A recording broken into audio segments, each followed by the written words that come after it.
You don't own your John Deere tractor, they do. It's time to rethink everything you thought you knew about this iconic brand. John Deere has created a system where farmers are trapped, paying more for less control over their own tools.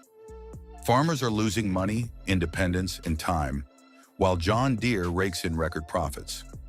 What's the real story behind John Deere's decisions? How does this affect your wallet and the future of farming? And what can farmers do to fight back? What's happening? Once hailed as the backbone of American agriculture, John Deere is now facing a wave of criticism. For years, John Deere was synonymous with reliability, innovation, and a commitment to the farming community.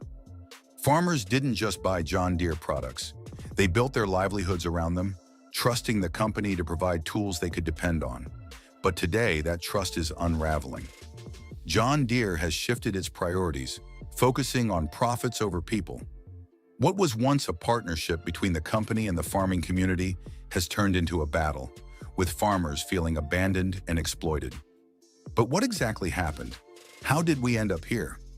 Well, at the heart of the backlash are two critical issues. Let me break it down for you.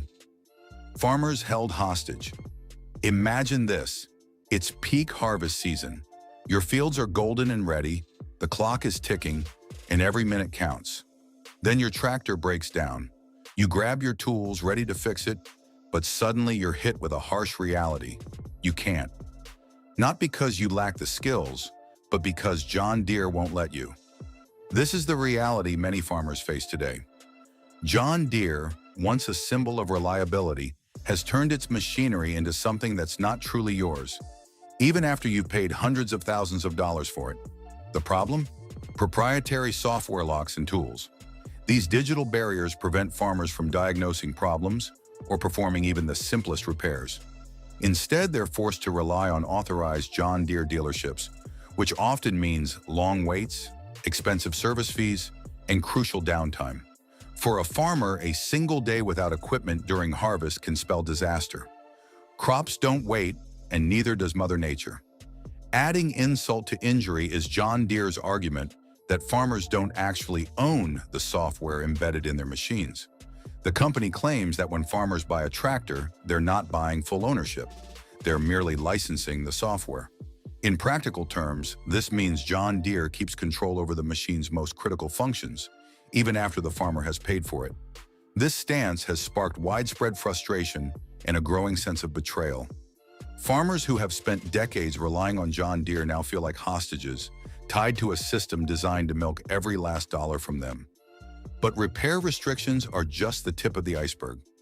Let's talk about the second reason why you should not buy John Deere: outsourcing and job losses. While farmers struggle to keep their livelihoods intact, John Deere's corporate decisions are pulling the rug out from under American workers. In a move that many view as a betrayal of its roots, John Deere has shifted significant portions of its manufacturing operations to Mexico, leaving behind a trail of mass layoffs in the United States. For communities that once thrived on factory jobs, this decision has been devastating, uprooting families and erasing economic stability. John Deere claims that moving production overseas is necessary to remain competitive in a global market. But critics argue this is little more than a thinly veiled excuse to maximize profits. The timing couldn't be more glaring. These layoffs occurred while the company enjoyed record-breaking profits and awarded its CEO a jaw-dropping 160% pay raise. For many, this is an unforgivable betrayal. The company that once symbolized American ingenuity and resilience is now being accused of prioritizing its shareholders over its workers and the communities that supported it for generations. The message to these communities is clear: profits matter more than people. Behind the corporate decisions are real people whose lives have been upended. Consider a factory worker in Iowa who spent decades assembling John Deere equipment. One day he's told his job is being moved to Mexico, leaving him with little more than a severance package and uncertain prospects. For towns built around these factories, the impact is equally harsh. Local businesses, restaurants, hardware stores, and schools rely on the steady income of factory workers. When those jobs disappear, the ripple effects are felt throughout the entire community. These aren't just numbers on a spreadsheet. They're parents wondering how to pay the mortgage, workers retraining for jobs that don't exist in their area, and young people leaving their hometowns because there's nothing left for them. But what stings the most for many is the juxtaposition of these layoffs with John Deere's financial state. Profits over people. In 1 year, the company raked in record profits while slashing American jobs and moving production to Mexico. Meanwhile, top executives reap the rewards, with bonuses and raises that underscore the growing gap between corporate leadership and the workers who power the company. Farmers, who already feel burdened by John Deere's restrictive repair policies, are equally frustrated by these outsourcing decisions. Many see the company's actions as a betrayal of the farming and rural communities that have been its backbone for over a century. The loyalty that once defined the relationship between John Deere and its customers is eroding, replaced by growing resentment. But the impact of these decisions goes beyond American jobs. The same profit-driven mindset that prioritized outsourcing is hitting farmers hard, inflating costs, and undermining their livelihoods. Hacking for freedom. The restrictions have pushed some farmers to extreme measures. Across rural America, whispers of defiance grow louder. Farmers are turning to black market software, often sourced from overseas, to hack their tractors. These underground tools bypass John Deere's software locks, giving farmers back the ability to repair their equipment. Take the story of a Midwestern farmer who, after waiting weeks for an authorized dealer to fix his broken combine, decided enough was enough. He spent hours online, navigating forums and chat rooms, until he found a shadowy source for the software he needed. With trembling hands and a leap of faith, he hacked into his own tractor, a piece of equipment he'd paid for but couldn't truly use. This isn't just about saving money, it's about survival. For many, the choice is clear: break the rules or risk losing everything. The current situation is a far cry from the days when tractors were simpler machines. Back then, a farmer with a wrench and a bit of know-how could fix just about anything. It wasn't just practical, it was empowering. Farmers had full control over their tools and their livelihood, but John Deere's modern machinery, while innovative, has turned independence into dependence. It's not just about repairs anymore, it's about power and control. Now let's dive into how John Deere's choices are driving up expenses and threatening the very stability of American agriculture. The economic burden on farmers. What happens when the very tools farmers depend on to grow food become both unaffordable and unreliable? The answer is simple. Farming becomes a losing game. Farmers already operate on razor-thin profit margins, where every dollar counts. But John Deere's practices are pushing those margins to the breaking point.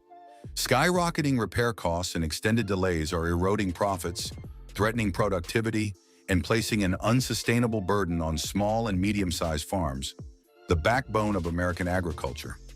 At the heart of the problem are escalating repair costs. With John Deere locking down who can fix its equipment, farmers are left at the mercy of authorized dealers. Repairs that used to cost hundreds of dollars now stretch into the thousands. And with limited competition, there's no relief in sight. For many farmers, the choice is grim. Absorb the costs or risk running outdated, unreliable machinery that jeopardizes their harvests. Repair delays add insult to injury. Equipment breakdowns rarely happen at convenient times, and during critical periods like planting or harvest, every hour a machine sits idle can lead to devastating losses. Crops can't wait for weeks-long repair queues at overburdened dealerships. Delays mean missed planting windows, reduced yields, and in extreme cases, entire fields left unharvested. For small and medium-sized farms, these delays can be the final blow. Unlike large-scale operations with backup equipment, these farms often rely on just one or two machines. When those machines fail, so does the farm. The ripple effect is profound. As small farms close their doors, rural communities lose more than just farmers. They lose businesses, schools, and the cultural fabric that ties them together. Broader consequences. The implications of this crisis go far beyond individual farmers. If small farms continue to disappear, the entire food supply chain could be affected. Reduced productivity and farm closures threaten food security, potentially leading to higher prices and shortages that impact consumers worldwide. The situation raises urgent questions. How much longer can farmers endure these mounting pressures? And what happens when the systems designed to support agriculture instead contribute to its collapse. As these economic burdens pile up, it's clear that John Deere's practices aren't just a matter of policy. They're a reflection of deeper political and ethical issues.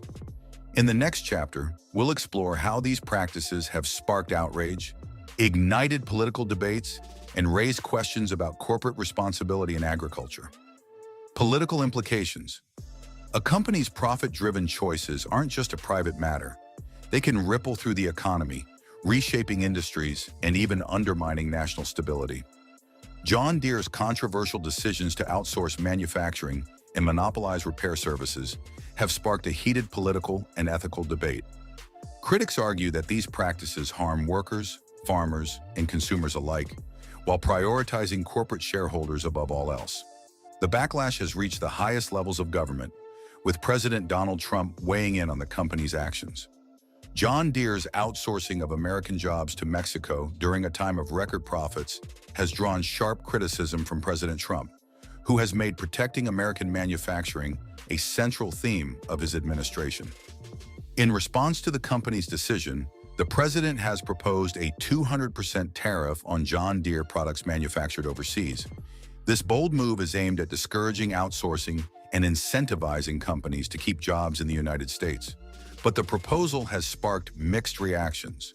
While many see it as a necessary step to hold corporations accountable, others worry it could drive up costs for farmers already struggling under the economic burdens imposed by John Deere. The ethical dilemma. John Deere's practices also raise fundamental ethical questions. Should corporations prioritize shareholders at the expense of the communities they serve? For critics, the answer is clear. Outsourcing jobs while simultaneously inflating repair costs and restricting competition betrays the trust of workers and customers who built the company into an industry leader. Beyond the immediate impact on farmers and workers, these actions reflect a larger trend in corporate America. Many fear that John Deere's behavior sets a dangerous example, normalizing the idea that profits justify any decision, no matter the cost to people or communities. The broader implications of John Deere's practices extend to consumer rights. Farmers argue that they should have control over the equipment they purchase, including the right to repair it on their terms. By locking down repair services, John Deere has effectively shifted power away from consumers and concentrated it in the hands of corporations. This issue goes beyond agriculture. It highlights the growing tension between consumers and companies in a world increasingly dominated by technology and intellectual property laws. If John Deere's model becomes the norm, consumers across all industries could find themselves owning less and paying more for everything from electronics to vehicles. John Deere insists that its policies are necessary to protect its business and intellectual property, but many see these justifications as a smokescreen for deeper issues. And the company's actions are setting a dangerous precedent that could reshape consumer rights and ownership across industries. Let me explain. The dangerous precedent. John Deere's restrictive policies aren't just about farming equipment. They represent a larger shift in how companies view ownership and consumer rights. Other industries are watching closely, and many are already considering similar practices. From technology to household appliances, the ripple effects of John Deere's model could change the way we interact with nearly every product we buy. At the heart of this issue is a growing trend: limiting consumer control. John Deere's claim that farmers only license the software in their equipment rather than owning it outright sets a dangerous precedent. If this mindset spreads, the concept of ownership as we know it could disappear. Picture this: you buy a car, but you can't replace a part without the manufacturer's permission.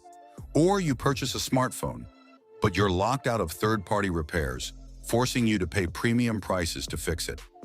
Even everyday appliances like refrigerators or washing machines could fall under similar restrictions, turning simple maintenance into a costly, manufacturer-controlled process. Industries like technology, electronics, and home goods are already experimenting with these ideas. Some companies use software to restrict repairs, ensuring that only authorized service providers can access diagnostic tools or parts. If John Deere's approach becomes widely accepted, it could embolden more industries to adopt these anti-consumer practices. The implications go beyond individual inconvenience. These restrictions stifle competition, drive up costs, and create monopolies that hurt small businesses and consumers alike. Independent repair shops, which provide more affordable and accessible alternatives, could disappear entirely, leaving consumers with no choice but to pay inflated prices or replace products prematurely. The John Deere model is a wake-up call, a glimpse into a future where corporations hold all the power and consumers are left footing the bill. The right to repair movement is pushing back, advocating for legislation that would guarantee access to tools, parts, and information for repairing products. But the fight is far from over. Without strong action, the John Deere approach could become the standard across industries, making life more expensive and less fair for everyone. While John Deere defends its practices as necessary for safety and innovation, critics see these arguments as little more than excuses to maintain control. John Deere's defense and why it falls short. John Deere insists its repair restrictions are necessary, claiming they are designed to protect intellectual property and ensure the safety of its machinery. The company argues that unrestricted access to software and repair tools could lead to improper modifications, jeopardizing the functionality and safety of its equipment. While these points may sound reasonable on the surface, they fail to address the deeper concerns driving the backlash. In recent years, John Deere has attempted to placate critics with promises to improve access to diagnostic tools and customer support. However, these efforts feel like too little, too late. The proposed changes often come with strings attached, keeping farmers reliant on authorized dealers and limiting their ability to make independent repairs. For those bearing the brunt of costly downtime and inflated repair bills, these half measures only add to their frustration. The disconnect between John Deere's polished statements and the reality on the ground is stark. Farmers argue that the company's actions don't align with its promises. While John Deere emphasizes innovation and progress, the people who rely on their equipment feel increasingly trapped, burdened by policies that prioritize corporate profits over their needs. If John Deere's defense falls short, the next question is clear. What can farmers and consumers do to take back control? The answer lies in alternatives, solutions, and collective action. The way forward. If not John Deere, then who? The answer may surprise you. For farmers and consumers frustrated by John Deere's restrictive practices, the solution lies in exploring alternatives and taking collective action. One way forward is to support brands that uphold fair repair policies.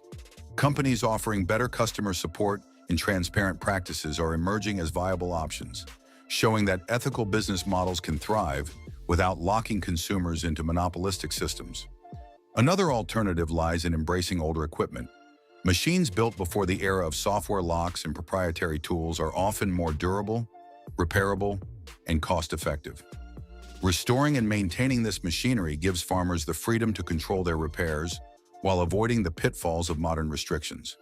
On a larger scale, the right to repair movement is fighting for legislative change to ensure consumers can access tools, manuals, and parts needed for repairs. Supporting this movement through advocacy, petitions, and public pressure is essential for creating a legal framework that protects farmers and consumers alike. Local solutions also play a crucial role.